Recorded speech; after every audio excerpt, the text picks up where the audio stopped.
আজ একটা বিশেষ দিন। এই বিশেষ দিনে একটি বিশেষ জায়গাতেই এসেছি।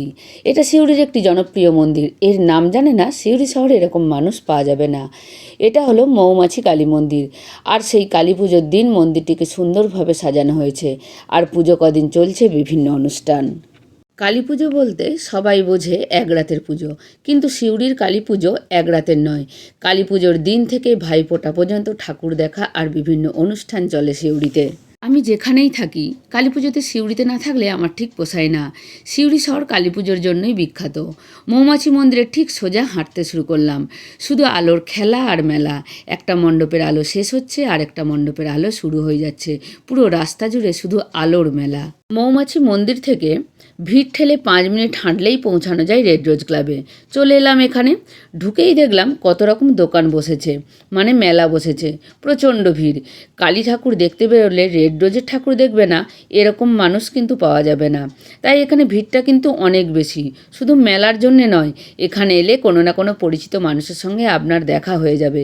তারপর গল্প, ছবি তোলা, ফুচকা খাওয়া এসব করতে করতে দেখবেন সময়টা কখন পেরিয়ে গেছে। তাই আমি যেদিন রেড রোজের ঠাকুর দেখতে আসি সেদিন আর অন্য কোনো দিকে যাবার চেষ্টা করি না, কারণ মৌমাছি আর রেড রোজ এই দুটোতেই টাইম শেষ হয়ে যায়। রেড রোজের প্যান্ডেলটা দেখলে তো কত সুন্দর। চলো এখানের কালীমাকে একটু দর্শন করে নাও। তারপর এখান থেকে বেরিয়ে পড়লাম। মণ্ডপের সামনে দাঁড়িয়ে ছবি তুলছিলাম। দেখা হয়ে গেল বেশ কিছু পরিচিত মানুষের সঙ্গে। ব্যাস গল্প করতে লাগলাম। এখানে দাঁড়িয়ে ছবি তুলতে সবার ইচ্ছা করবে। দূরে দেখো বড় স্ক্রিন দিয়ে দিয়েছে, ওখানে দাঁড়িয়ে সবটা দর্শন করা যাবে।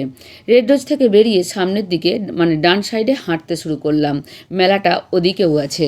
আসলে ওই দিক দিয়ে বেরিয়ে যাব। এখানে অনেকটা দেরি করে ফেললাম। আসলে জানি তো আর অন্য কোনো প্যান্ডেলে আজ আর যাওয়া হবে না। কিছুক্ষণ দাঁড়িয়ে অনুষ্ঠান দেখে নিলাম। শেষে তো ছেলেরা মঞ্চের সামনে নাচতে শুরু করলো আর মেয়েরা দূর থেকে নাচছিল। চলো এবার এখান থেকে বেরিয়ে যাই। এদিকে বিভিন্ন খাবার দোকান বসেছে। প্রথমেই দেখতে পেলাম ভেজ মোমো, আর ভিতরে অত গেলাম না। এই দেখো রয়েছে বেনারস পানমহল। আছে ছোটদের চাপার জিনিস, বড়দের জন্য বন্দুকে বেলুন ফাটানো, আর রয়েছে মেয়েদের সাজের দোকান। এটা না থাকলে মেলা তো জমবেই না। আর যত ভিড় তো এখানেই। মেয়েদের একটা বদ অভ্যাস, যতই থাকুক একবার উঁকি মারবেই আর দাম জিজ্ঞেস করবেই। আমিও তাই করলাম। আসলে এত সুন্দর জিনিস দেখে কিনি বা না কিনি, দেখতে তো ইচ্ছে করবেই বলো। না, এবার কিন্তু বেরিয়ে পড়েছি। চলে এলাম রাস্তায়।